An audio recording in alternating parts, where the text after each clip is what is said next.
La noche cayó sobre Tebas sin luna, sin viento, sin aviso. Era una oscuridad antigua, espesa, como si el cielo hubiera decidido cerrar los ojos para no presenciar lo que estaba a punto de ocurrir dentro del templo de Hathor. Allí, en el corazón del valle del Nilo, ardían antorchas de fuego azul. No iluminaban, devoraban la sombra. No calentaban, consumían el aire. Un presagio silencioso de que algo terrible estaba por nacer. La reina Aset-Merin avanzó entre las columnas como un espectro coronado. No llevaba oro. No llevaba corona. No llevaba nada que pudiera recordar a la mujer temida por nobles y sacerdotes. Su cuerpo estaba cubierto solo por aceites de loto azul, sangre de apis y líneas negras que descendían como raíces hacia su vientre. Una preparación sagrada, una condena disfrazada de rito. Las 7 sacerdotisas de Hathor la rodeaban en círculo, cada una con un velo rojo marcado por símbolos de nacimiento, muerte, locura, pasión y destino. 7 mujeres, 7 sombras, 7 destinos. Eran las representantes vivas de las 7 Hathor, las que decidían la suerte de cada alma, y las que ahora presenciarían cómo una reina sería abierta por dentro. En el centro del templo reposaba el altar de oro, liso, frío, terrible. Había sido pulido para reflejar no la luz, sino el rostro de quien se posara sobre él, y aquella noche solo reflejaría lágrimas. Aset-Merin se detuvo frente al altar. Su respiración era lenta, medida, casi forzada. No porque temiera, sino porque sabía. Sabía que aquello no era un ascenso. No era una coronación. No era una celebración divina. Era una sentencia disfrazada de ceremonia. Una herramienta del templo para sellar su Ka, para quebrar su poder, para domesticar la fuerza que la había convertido en la reina más temida del valle. La primera sacerdotisa levantó un cuenco de vino rojo. Que la diosa abra su alma. La reina bajó la mirada. Un temblor recorrió su mejilla. Una lágrima nació. Avanzó lentamente. Resbaló por su piel marcada. Cayó sobre el mármol. Y al tocar la piedra, ardió. Se evaporó como si hubiera caído sobre fuego vivo. Las sacerdotisas retrocedieron un paso. El templo contuvo la respiración. El miedo se volvió palpable. La primera lágrima ha sido derramada, susurró una voz temblorosa. El sumo sacerdote observó a la reina con un terror que ni él podía ocultar. Si llega a la 7ª, murmuró, no volverá a ser humana. La música aún no había comenzado. El rito aún no había iniciado. Y ya, con una sola lágrima, el destino de la reina estaba sellado, porque aquella noche no iba a consagrarla, iba a destruirla. Antes de que su nombre se convirtiera en un susurro temido, Aset-Merin había sido solo una niña nacida en medio de un presagio oscuro. La madrugada de su nacimiento, el Nilo se detuvo durante 7 minutos. El agua, que jamás se inmovilizaba, quedó rígida como un espejo de obsidiana. Los sacerdotes murmuraron que aquello no era un signo de los dioses, sino de algo más antiguo, más salvaje, más impredecible. Desde entonces cada respiración de la niña fue observada con un temor silencioso. Egipto vivía una época quebrada.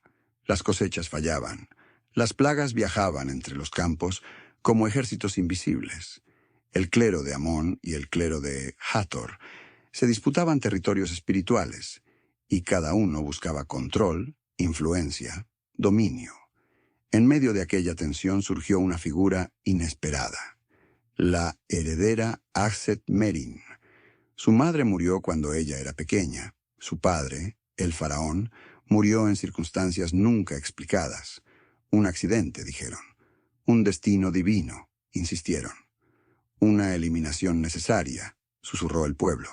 La joven ascendió al trono demasiado pronto, forzada a envolver su cuerpo frágil en las ropas pesadas del poder.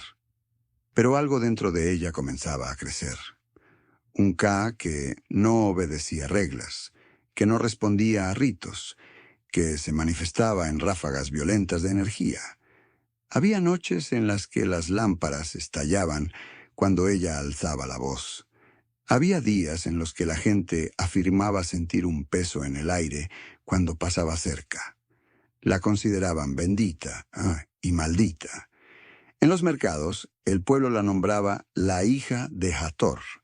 En los templos, los sacerdotes la llamaban la boca del león, y en secreto, algunos la llamaban aquella que no debe reinar. Pero la reina no necesitaba títulos para imponerse. La fuerza estaba en su mirada, en su voz baja y firme, en el modo en que los nobles retrocedían cuando ella entraba a la sala. El clero de Hathor la adoraba como un signo de renacimiento. El clero de Amón la temía como un signo de destrucción. El pueblo, dividido entre devoción y espanto, la seguía porque nadie podía ignorar el brillo feroz que la rodeaba. Lo que nadie sabía era que esa fuerza la estaba rompiendo lentamente por dentro. Un Ka demasiado grande es una bendición hasta que se convierte en fuego. La reina sentía como su alma vibraba, como su pecho ardía, como una fuerza invisible se agitaba contra sus costillas. En noches silenciosas lloraba en secreto, porque presentía que su destino no sería gobernar, sino desbordarse. Fue entonces cuando el templo encontró la excusa perfecta para controlarla. Un manuscrito antiguo, un rito prohibido, un camino para sellar un Ka indomable, el ritual sexual de las 7 lágrimas.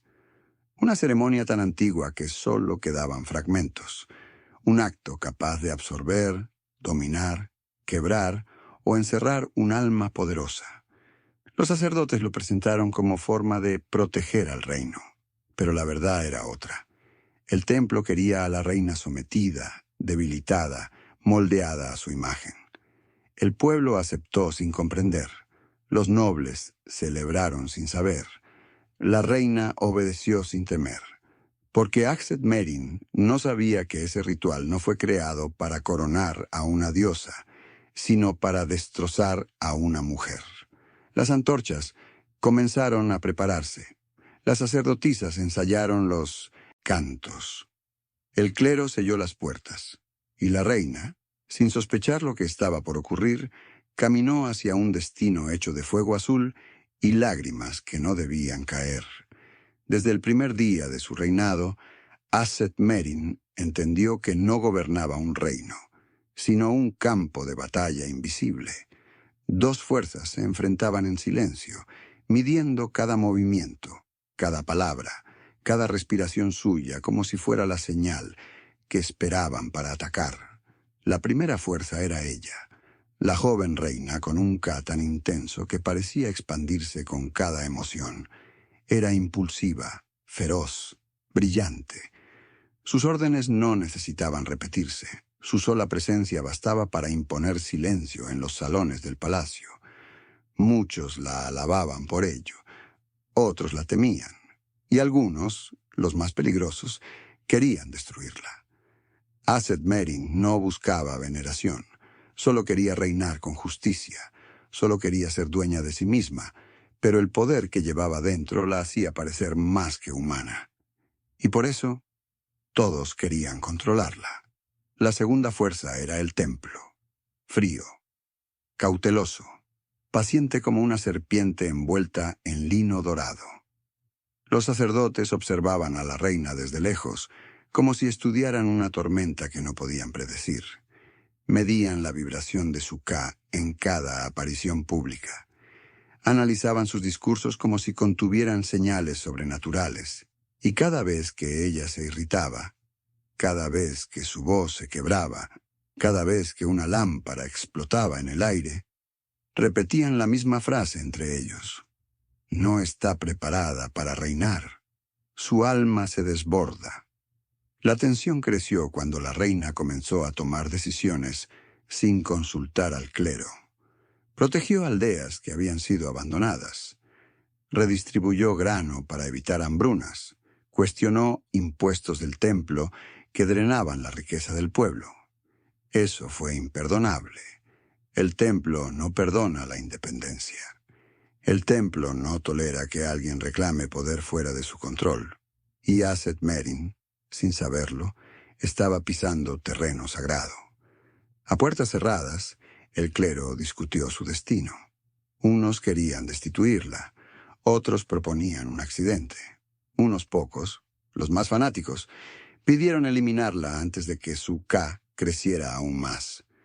El sumo sacerdote, más astuto que todos, trazó otro camino. «No destruiremos a la reina», dijo. «Destruiremos su alma», y así revivieron un rito enterrado por siglos, el ritual sexual de las 7 lágrimas. Un ritual capaz de contener un Ka peligroso. Un ritual que exigía someter el cuerpo para quebrar el espíritu.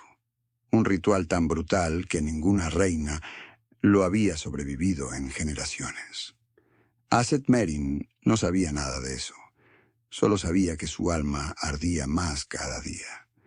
Había noches en las que no podía dormir porque sentía una vibración en el pecho, como si algo dentro de ella buscara escapar.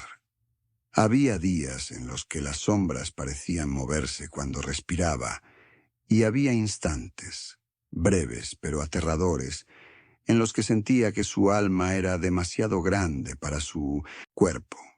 Una tarde, mientras caminaba por el patio del palacio, su visión se nubló. El sol parecía temblar, el suelo respiraba. Ella cayó de rodillas, jadeando, mientras una lágrima, no humana sino luminosa, se deslizó por su mejilla. Un guardia la vio y retrocedió asustado. «Su Ka está despertando», susurró. Aquello fue la señal que el templo necesitaba. Esa misma noche, el sumo sacerdote llegó al palacio. «Reina Aset-Merin», dijo con voz grave, «los dioses han mandado un mensaje. Su espíritu se está abriendo. Debe ser sellado antes de que destruya lo que ama». Ella lo miró sin pestañear. «¿Sellado? ¿Por qué?» «Porque su alma», respondió él con frialdad, «es demasiado poderosa para permanecer libre. La obediencia fue su error. La confianza, su condena.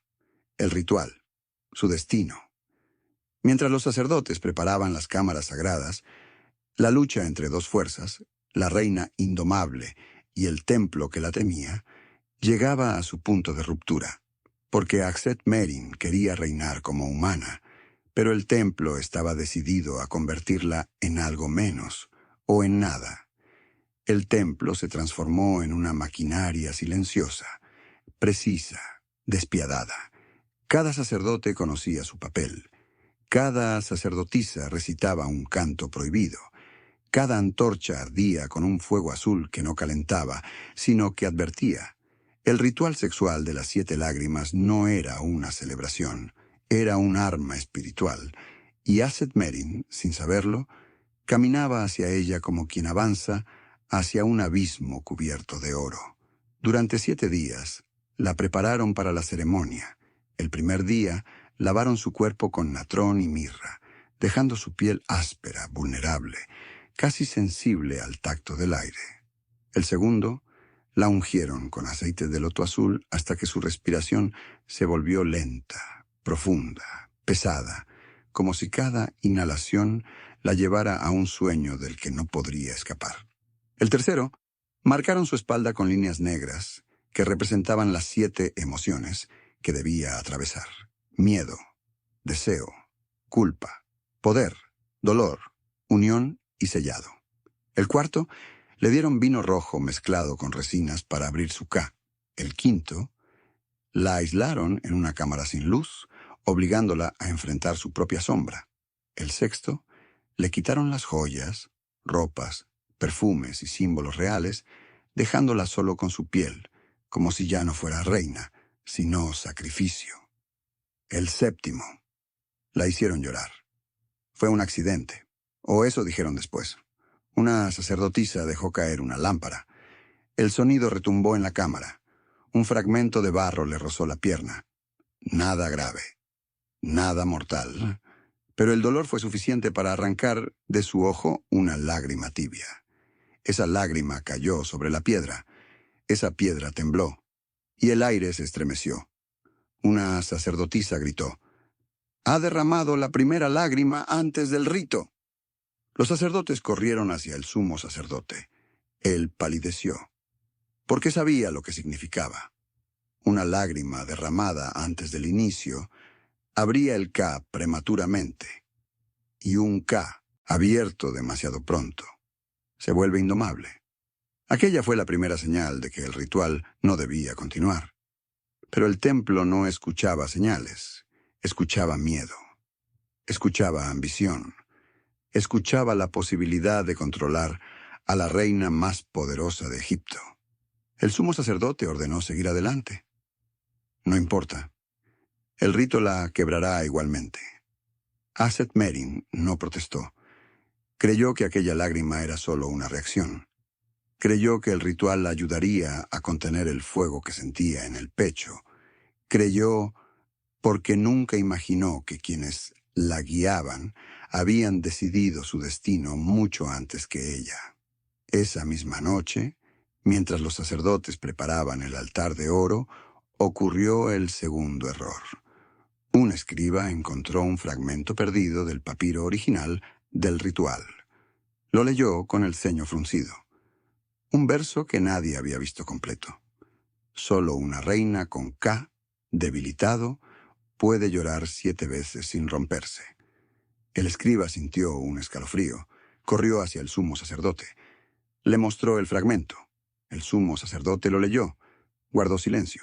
Luego dobló el papiro, lo quemó y dijo: «No cambia nada. Mañana sellaremos su alma». Tercer error. El más mortal. El más imperdonable. Porque Aset-Merin no tenía un Ka débil. Tenía un Ka que rugía debajo de su piel. Un Ka capaz de mover columnas. Un Ka nacido del miedo de los dioses y del temblor del Nilo. El ritual no iba a sellar su alma. Iba a estallarla. La noche llegó. Las antorchas azules fueron encendidas. Las sacerdotisas tomaron sus posiciones. La reina caminó hacia la cámara sin saber que su destino ya estaba escrito. Y el templo, ciego de ambición, avanzó hacia un rito que jamás debió realizarse. Un rito que no sellaría su Ka, sino que la destruiría desde la primera lágrima hasta la séptima. El fuego azul comenzó a moverse como si respirara. Las sombras temblaban en las paredes, alargándose como criaturas atrapadas dentro de la piedra. Las 7 sacerdotisas rodearon el altar con velos rojos que flotaban sin viento. En el centro, Aset-Merin avanzó desnuda de joyas, desnuda de nombre, desnuda de destino. Su piel estaba cubierta de loto azul y sangre de Apis, preparada para ser abierta desde dentro. La música de sistros marcó un pulso lento, un latido, otro, otro. El sumo sacerdote levantó el cetro y ordenó que comenzara la apertura. La reina se recostó sobre el altar de oro, frío como un cadáver. Cuando su espalda tocó el metal, un escalofrío le perforó la columna. El portador del Dios viviente, ungido, marcado, convertido en símbolo del dios Amón, se acercó con pasos medidos. El primer contacto fue apenas un roce en su hombro, pero bastó para que su respiración se quebrara. Un hilo de miedo abrió la primera grieta dentro de su Ka. Una lágrima cayó y el fuego azul tembló. Los aceites de loto azul empezaron a surtir efecto. Su cuerpo se volvió liviano, demasiado receptivo, vulnerable a cada toque ritual que descendía por su clavícula. Su pecho se arqueó sin que pudiera evitarlo. Un deseo extraño, no humano, no físico, brotó desde su interior. La segunda lágrima resbaló. La sala pareció inclinarse. Un canto antiguo despertó recuerdos enterrados, muertes en palacio, decisiones impuestas, la presión del trono sobre una niña. La culpa abrió otra grieta. Su voz se apagó. Una lágrima golpeó el altar. Las sacerdotisas intercambiaron miradas oscuras. El fuego azul creció de golpe. La reina sintió un brote de poder que subió desde su abdomen hasta su pecho, un rugido invisible que hacía vibrar las columnas. Las manos rituales del sacerdote descendieron sobre su piel marcada, siguiendo los trazos negros. Su ka tembló.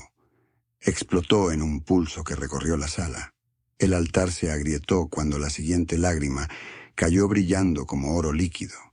Entonces llegó el dolor, no dolor físico, sino dolor de alma, un dolor que venía de años de represión, de silencios forzados, de noches enteras conteniendo un poder que nunca pidió. La presión espiritual descendió por su vientre como un fuego vivo. Sus dedos se aferraron al borde del altar. Una antorcha se apagó. Otra lágrima se arrancó de sus ojos. El sacerdote la sujetó por los brazos siguiendo el gesto ritual de unión.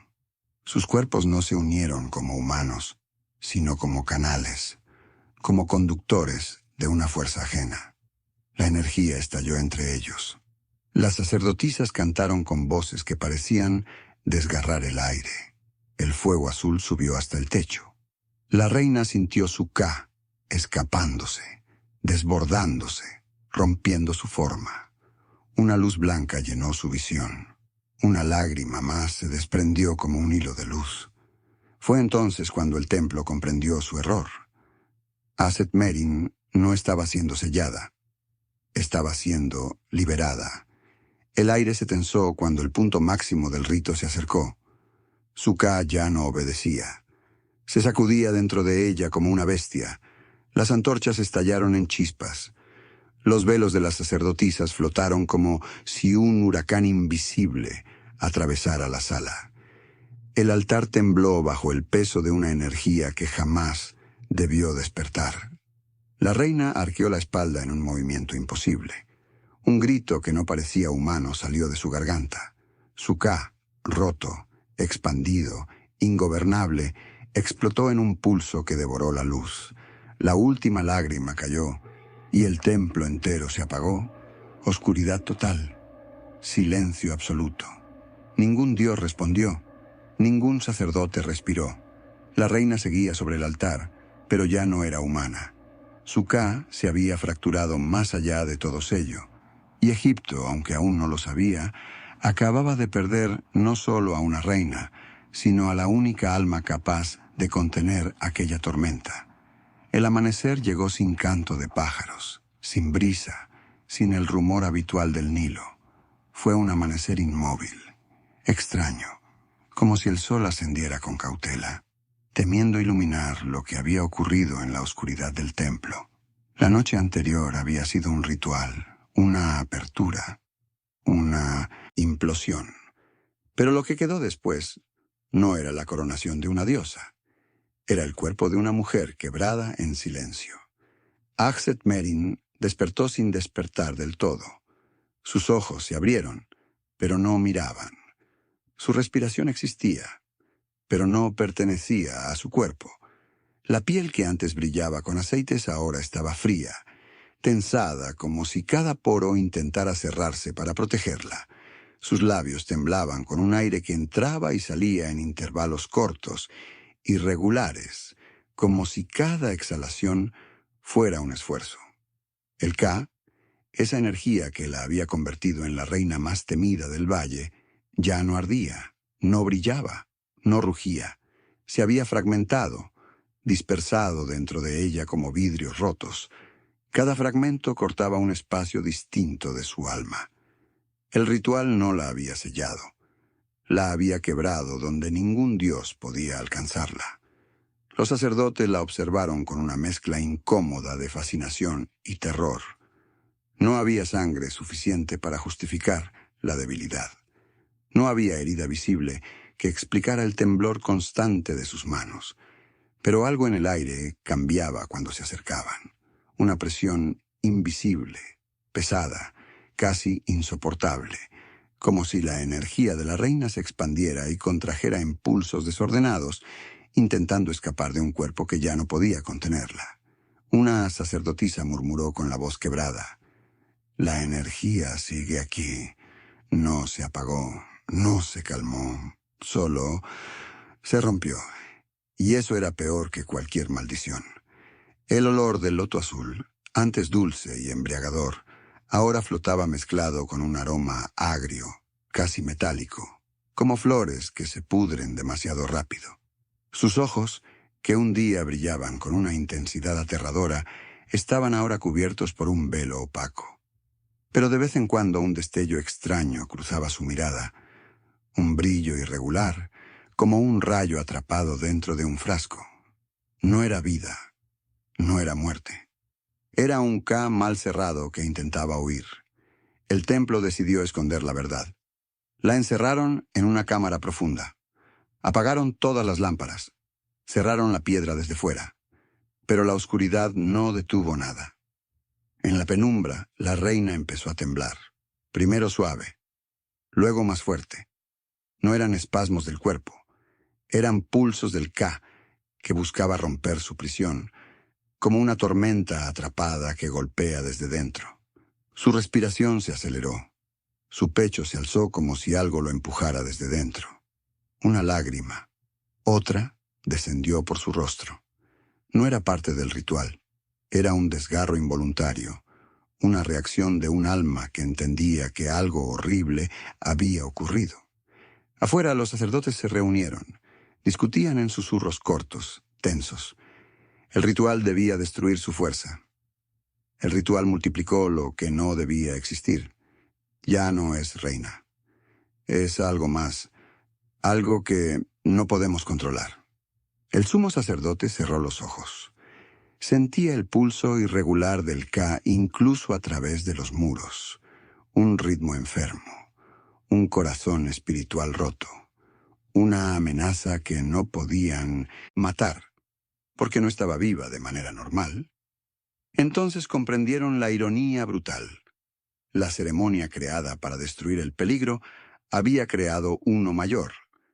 El sello que debía domarla había permitido que su K se soltara por dentro. Y ese K, fragmentado, ya no obedecía leyes humanas ni divinas. Por eso el templo no podía mostrarla. No podían dejar que el pueblo la viera sangrar por los ojos. No podían dejar que escucharan la forma irregular en que su pecho se movía.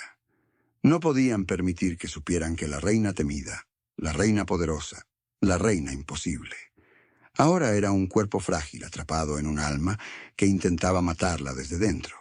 La ocultaron, la silenciaron, mintieron al reino. La reina medita. La reina ora. La reina recibe visiones. Pero dentro de la cámara, Aset-Merin no meditaba. No oraba. No recibía visiones. Solo intentaba sobrevivir a lo que quedaba de sí misma. A ratos abría los ojos y murmuraba: «Tengo frío, pero no en la piel, dentro de mí». Ese frío era la señal final, el signo más temido. No era muerte. Era un K que ya no reconocía su cuerpo.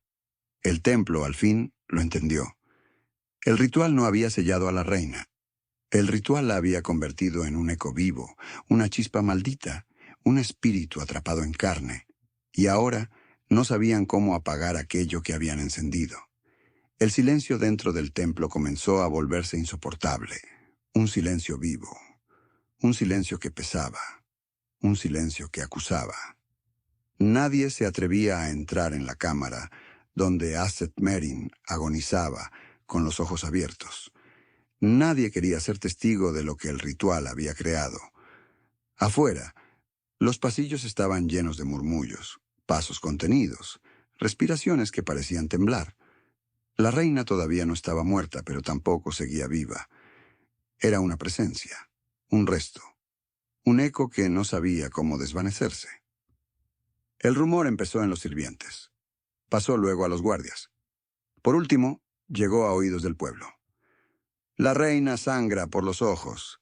La diosa no la reclama. El sello no funcionó. Aquellas palabras eran un veneno. Se propagaban sin resistencia. En los mercados comenzaron a hablar en voz baja. Los ancianos repitieron historias antiguas sobre reinas que no podían morir porque los dioses las habían rechazado. El templo sintió el miedo del pueblo elevarse como un miasma. y supo que debía actuar antes de que la fe se rompiera para siempre. La solución era fría, práctica, terrible: silenciarla, ocultarla, borrar su existencia antes de que el reino comprendiera que el ritual había fallado. La encerraron en una nueva cámara, más profunda, más oscura, más lejos de los pasillos donde los guardias podían escucharla respirar. Nadie debía verla, nadie debía oírla, nadie debía saber que aún vivía. Pero Akseth Merin no lloró, no gritó, no pidió ayuda. Solo respiraba con un ritmo irregular que parecía una lucha entre la vida y la muerte.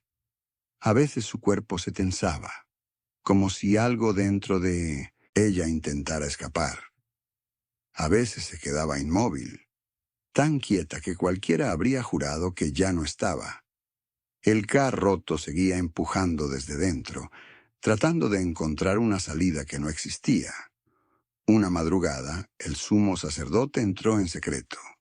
No llevaba su capa de oro. No llevaba corona. Solo un manto blanco y un rostro agotado. Se acercó a la reina sin tocarla y murmuró: «No debimos romperte. No así». Ella abrió los ojos lentamente, como si levantar los párpados doliera más que el propio ritual. Su voz salió en un susurro gastado: «No tengo fuerza. No tengo calor. No tengo nombre». El sacerdote tragó saliva. La reina continuó: «Solo quiero ver el sol. Una vez más». Era un pedido simple, humano, dolorosamente humano, y precisamente por eso peligroso.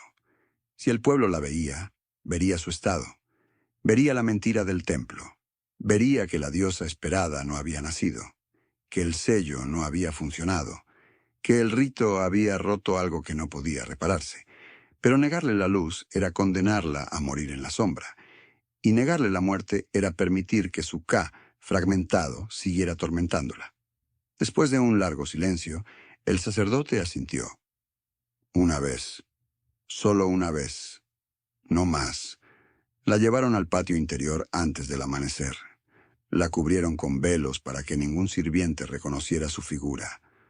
La sostuvieron por los brazos porque sus piernas ya no podían cargar su cuerpo. La respiración de la reina era un hilo. Cada paso era una plegaria. Cada temblor, un recordatorio de todo lo que había perdido. Cuando el primer rayo del sol tocó las paredes del templo, los velos se levantaron. Akseth Merin alzó la cabeza. Su rostro, marcado por lágrimas secas, se iluminó por un instante. Sus ojos grises parecieron recuperar un brillo fugaz, y por primera vez desde el ritual, respiró sin dolor. El viento leve del amanecer movió su cabello.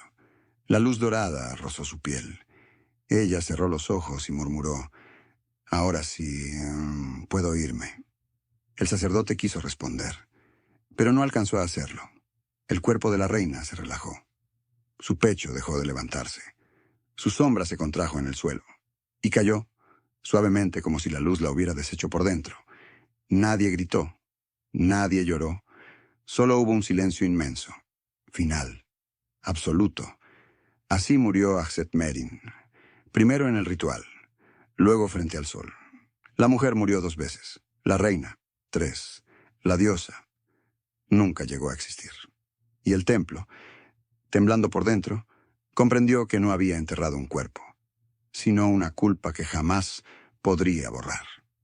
El templo ordenó que el cuerpo de Akseth Merin fuera llevado en silencio a una cámara sellada, sin ceremonia, sin cortejo, sin canto.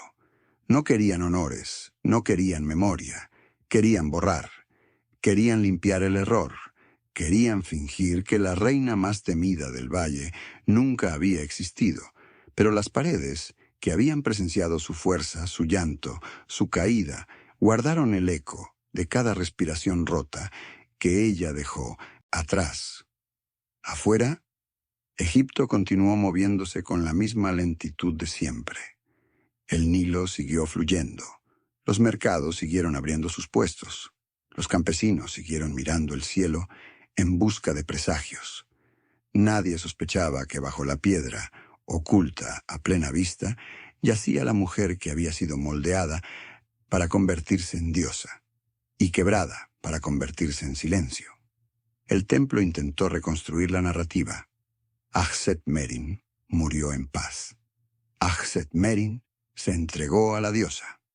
Achset-Merin fue acogida por las 7 Hathor. Mentiras suaves, mentiras prácticas, mentiras necesarias, porque admitir la verdad significaba aceptar que el poder no protege, devora, que la fe no siempre guía, exige, que los dioses no siempre reclaman, a veces callan, y ese silencio pesa más que cualquier sentencia humana. Los sacerdotes discutieron durante días cómo ocultar el fracaso del ritual. Nadie quería cargar con la responsabilidad de haber destruido a la única reina capaz de contener su propio Ka. Pero el sumo sacerdote, agotado, envejecido en una sola noche, dijo lo que nadie quería escuchar. El error no fue romperla. El error fue intentar poseerla. Esas palabras quedaron suspendidas en el aire, dolorosas, definitivas, porque revelaban una verdad cruel. Achset-Merin no murió por debilidad, sino por exceso de fuerza. El templo la selló no porque fuera un peligro para el reino, sino porque era un peligro para el control. Una mujer que no se doblega, una reina que no obedece, un alma demasiado grande para las paredes de cualquier palacio. La ironía se volvió insoportable. La mujer que debía convertirse en diosa murió como prisionera. La reina que debía salvar al reino fue sacrificada por él.